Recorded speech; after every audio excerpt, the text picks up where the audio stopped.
G'day mates, Ordinary Average Guy here, and today's review is of the Spyderco Smock.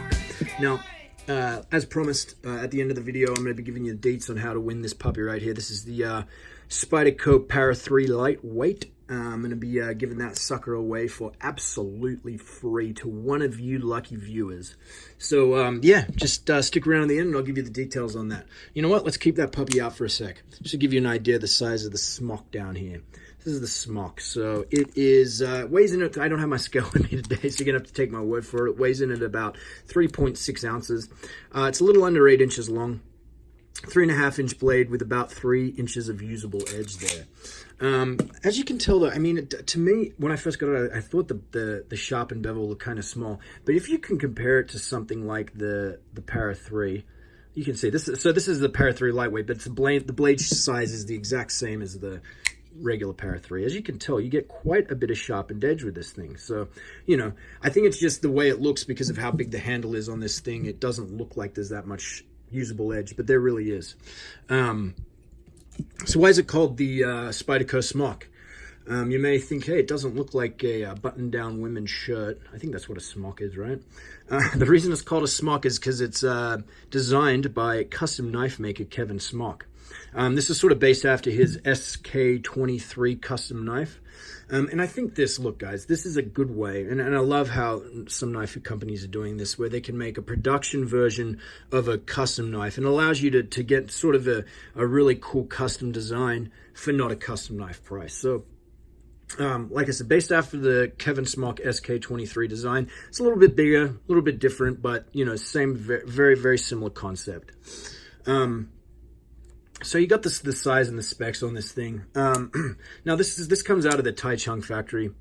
You know, the Taichung's in Taiwan, you know, which is part of China. Look, some great stuff coming out of there. Don't let China, the made in China thing, you know, sort of sway you on this. Some of the best knives come out of the Taichung factory. The Spidey Chef here, beautiful knife. I love this. I love the sliver axe here. Great knife. All of these knives here come out of the Taichung factory. Great fit and finish. This is the Akuchi. Great fit and finish. And just, you know, I think what they're doing, you know, over at the Taichung factory is great. You know, as I tell you guys, the first thing I always look at is the sharpened bevel on a knife. And every knife I've got out of the Taichung factory is just spot on. Really, really even. Great sharpened bevel. So, you know, you may look at this thing and go, you know, it looks cool, but how functional is it? I was thinking the same thing when I first got it. The blade shape, I really love this blade shape. What would you call this thing? You know, it's a very controversial blade shape. Some people call it a Warncliffe. Some people call it a reverse Tonto. Some people might call that a sheep's foot. Call me crazy. But, you know, for me, who cares what it's called? It's just a cool blade shape. We'll call it a reverse Warnto. How's that? I like that one. I think I said that to somebody on Instagram the other day. So, the reverse Warnto. Yeah, it's just a super functional blade shape. I asked Kevin Smock about it. He said, I don't know what to call it, man. I just kept drawing something until I found something that looked really cool and was super functional, which it is. Now, it's a super thick blade stock. It's not a really high grind on it, but it is a really, really nice, aggressive, hollow grind. So you do get quite a bit of, you're going to get quite a bit of life out of this blade. It's a very, very thin behind the edge, very, very thin behind the edge, and you get quite a bit of, you're going to get quite a bit of life out of this, as you can see there. Look how thin that is behind the edge there. And you get this nice sharpened point here for piercing cuts. So, you know, I think it's a really super functional blade. You know, you're going to get nice, you know, you get this nice big belly here for doing, you know, for doing these kind of cuts. So I just think it's a really nice blade shape, and it's a super attractive looking knife as well. You know, I showed my buddy this the other day. He's sort of semi into knives, but I showed him this and he was just blown away by how cool it looks. All right, let's talk about the star of the show on this thing. And that's the action. Look, Spyderco's not known for their flipper actions, guys. You know, I actually ended up taking the flipper tab off this off the sliver axe here just because it was such a crappy flipper. Like, you would flip it and it would, you know, do this kind of thing. You'd have to, you know, flick it out with your you know, with your wrist. It's just because the detent on it was so weak. Spyderco is known for their weak detent. I think the knife was greatly improved by removing the flipper tab. That's not the case with this puppy right here. So, a couple things. A lot of people put orders in for this thing, pre-ordered this knife back in 2018. Excuse me. And it took them quite a while to get it. They had a couple issues there to work out. First off, was the detent. Now, what they didn't want, this is not a button lock knife. It is actually a compression lock. And what they didn't want is for you to be able to push the button for the compression lock, which would release the detent ball, and just be able to gravity deploy this thing. So what they actually ended up doing to resolve that was add a second detent to this thing. So there's actually 2 detent balls in this knife. Now I have seen online people have removed the secondary detent to be able to, you know, gravity deploy this thing, and that's completely up to you if you want to do that kind of thing. I like it. I like how the action on this, and it's just, you know, it's such a fun thing to play with and open and close. Just the action on it's so buttery smooth. So that was the first thing they had to figure out. Another thing was the pocket clip. Now, this is an aftermarket pocket clip. This is an MXG pocket clip that I got. It's on the secondary market. So the original pocket clip, what they had is the pocket clip came up and it sort of looped around the lanyard hole there. What that meant was the knife wouldn't be ambidextrous. So that meant, you know, you'd flip it over here and the hook would come out. So what they did is they put this guy on here. Now, you know, this was another big part of it. I don't know why it took them so long to figure this out. I just don't. I have no idea. But you get a lot of stuff sticking out of your pocket there. That's how much a knife is showing up out of your pocket. It's quite a bit. It's like an inch and a bit of knife sticking out of your pocket. I prefer a deep carry clip on it. You know, that's up to you if you want to do it. This is an MXG clip. The Casey Lynch clip works on it as well. You know, you can get a Lynch clip for a Para 3. It works on it as well. For me, this one kind of stuck out a bit. I've seen people use a Para 2 clip on it, and it works just as well. This is a Para 2 clip from MXG, MXG, I can't remember, but one of those companies. But yeah, so look, those were the 2 issues they had to figure out. I think they did a great job. I mean, I'm glad they took the time to figure it out, because as a lefty, I want to be able to, you know, have this awesome knife, because it wouldn't have been ambidextrous. So I appreciate you guys taking the time to figure that out, and all us lefties do too. As far as the lefty knife goes, guys, it's really a really good ambidextrous knife. I thought there was going to be an issue with my hand pressing against this button when I was bearing down on it. You have to really want to push it down. Like, you'd have to really try to push that down to get it to actuate the compression lock on this thing. But the compression lock on it works just like any other compression lock. You know, you've got the lock bar that comes across, sits across a little flattened part of the tang of the blade, sits against this this stop pin right here, which locks the blade in place. Really good, strong blade, strong lock. Some people like the compression lock, some people don't. I really like it, and I think with the button lock on here, it improves it greatly. As a lefty, you know, sort of the compression lock that they use on these on the Para 3s, you know, it's sort of a pain in the ass to do. You have to kind of pull your fingers up, push it with your thumb, and close it. It's doable. It's sort of dangerous though, because you have to take your thumb off the handle of the knife. This one, you can keep all fingers on the handle, out of the way of the blade, push the lock with your finger, and as a righty, you push it with your thumb. Action, it closes buttery smooth.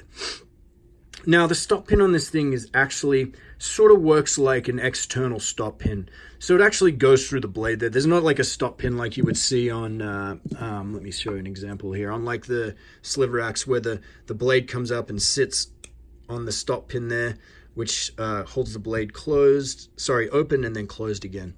So that's, you know, that's an internal stop pin. This one actually works like an external stop pin. This is actually a stop pin. I'm sorry about the lighting, guys. It is crap. I have to do this in my room. There's actually a stop pin that goes through the blade. It's a small stop pin. And then there's like a track on the inside of this pivot section here. So, you know, the pin goes around the track, and when it opens up, locks the knife into place. Once again, when it's closed, it holds it closed. Really simple, you know, sort of stop pin action on this thing. I don't know how I feel about it. Look, it's sort of a smaller stop pin that they have to put through this blade, and then it sits in this sort of thin track. I mean, those are nice, big, chunky liners, but, you know, I guess if you're really hard using this thing, it might be an issue, but I don't see it being one. I think it works just fine for this knife. Really love what they did with the flipper tab here. See how it just sort of sits in the corner of the pivot section right there. See that? I really like that. I really like how that, you know, the Spyderco's coming up with these really cool opening, these flipper tabs, like on the Akuchi here as well. Just to keep, you know, the flipper tab from coming out of the back of the knife here and, you know, creating problems in your pocket. So I think it's a cool, cool flipper tab, great action, super smooth, and it's just a really cool design by Kevin Smock. You know, once again, Spyderco going out on a limb and trying something different. And it's really worked this time. I mean, these things sell out quick. You know, good luck finding them online. I think I just saw some on opticsworld.com that they have available, but pretty much every major knife, you know, outlet sells out of them really quick. So, you know, look, for me, I really, really like this knife. I love the action on it. I love the blade shape. It really spoke to me. It's sort of simple yet intricate when you look at it. Does that make sense? You know, it's a very basic design, but when you get it and you use it, it's a very cool looking knife, very fun to use, and also functional. This blade works really well for a lot of different cuts and for a lot of different purposes. S30V blade. Sorry, there it is, S30V. I remember a day, guys, when S30V was a super steel, which in my opinion it still is, if you can compare it to like 420HC. I mean, obviously it's not M390, but I mean, for a $160 knife with beautiful action and great materials like this, I think it's absolutely a fine blade steel. You know, it's definitely not S90V or, you know, M390, but it gets the job done for this. And would I have liked to see an S35VN? Sure. But you can't really complain. I mean, for the price, it's a $160 knife, and I think it works just fine for this design. You sort of got this G10 material here. It's got a carbon fiber laminate on it. They do that a lot with these Taichung knives. You know, you've got the Akuchi here and the sliver axe. They're the exact same material. I tend to like it. I think it's a lot better than the Blair sort of look of the G10 on the, you know, that they have on their Para line. You know, it sort of gives it that you know, texture and grippiness, and I think it makes it look cool as well. So, you know, that's important. I think aesthetics are important. You know, these knives tend to be a little boring. I love them, super functional, work really well, but they just didn't. I mean, if you're going off aesthetics for these, obviously this guy's going to win every time. So, you know, just something to keep in mind. This is definitely not carbon fiber; it's a G10 laminate, but you know, it's still, I think, works really, really well for this knife. Look, guys, I mean, what I would suggest to you is, if you like this knife, you like the look of it, I think you'll be really happy with it. Just the action on it is awesome. You know, it's one of those knives that you just find really hard to take out of your pocket. 99% of the people out there just say replace the pocket clip. I've heard people say, why didn't they just use a wire clip on this thing? Wire clip's sort of a double-edged sword, you know. They're great. You know, they sort of disappear in the pocket. They're not super loud when you carry them, but they also can create a hot spot in your hand just because of the nature of it with these two lumps right here. And also they're sort of flexy when you're trying to hold on to them when you want to, you know, open a knife or something. So, you know, they're sort of a double-edged sword. I like how they use the hourglass pocket clip on this thing. But like I said, I would really like to see Spyderco come out with their own, you know, line of deep carry clips, so you don't have to spend $20, you know, on these things. Like for Benchmade, you can get them for like $5 to $10. You can get a pocket clip from them. So, you know, that's something I'd really like to see Spyderco start doing, is making their own deep carry clips, you know, and offering them for a decent price. Because people purchase their knives, and we're knife guys just buying a Spyderco. You know, Spyderco is, you know, a knife guy brand, and honestly, I would really like to see them offering a different option just besides the hourglass and the wire pocket clip. I think that's something they could really, you know, that would really help with their knife design. Overall, what do I think of this, guys? I love Spyderco, you know, kind of going out on a limb again here and trying something different. And obviously, they knocked this one out of the park. You see a lot of people giving this knife a lot of love on Instagram, and you know, for very good reason. It's got great action. It looks fantastic. It's really easy to carry, and you know, it's just a great functional knife. So, you know, look. is it well worth $160? Yeah, I think so. I think, you know, in the world of knives that we're at these days, you know, you can, for what you can get for $100 is really nice. You can get, you know, obviously you can get the Para 3 lightweight. This is a great $100 knife, sub $100 knife, you know, but in the $100 to $200 range, I think this is a great option, great knife, you know, and I think you'll be very happy with it. Is there some things they could improve on with it? Sure. Maybe an upgraded blade steel, you know, sure. I'm not a blade steel snob by any means, but you know, I just think with this guy, you know, you got all these different options for opening it. Super fun knife, really fun to use and really functional. So there you go, guys. Hope you like my review. Well worth $160 in my opinion. And you know, try and get one when next time they come out, because they go fast. So guys, head over to my Instagram. I'm gonna put it right here. I'm gonna keep it up. I'll actually have had it sitting here, but I'll, you know, obviously go to here to my Instagram. All you got to do is follow me on Instagram, like my post that I'll have of this. You'll find it'll be the next post that I do. And yeah, just you got to tag 3 friends. That's it. Super simple. You know, I'm not going to make you like a bunch of different, you know, follow a bunch of different. Just follow me, like my post, and tag 3 people. That's all you're going to have to do. So if you don't have an Instagram account, they're super easy to get.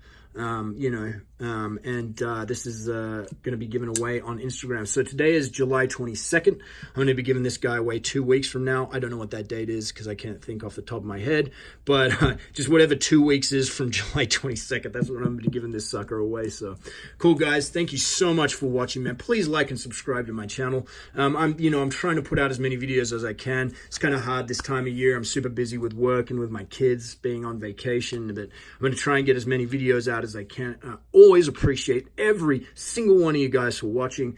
Thank you very much and have a great day.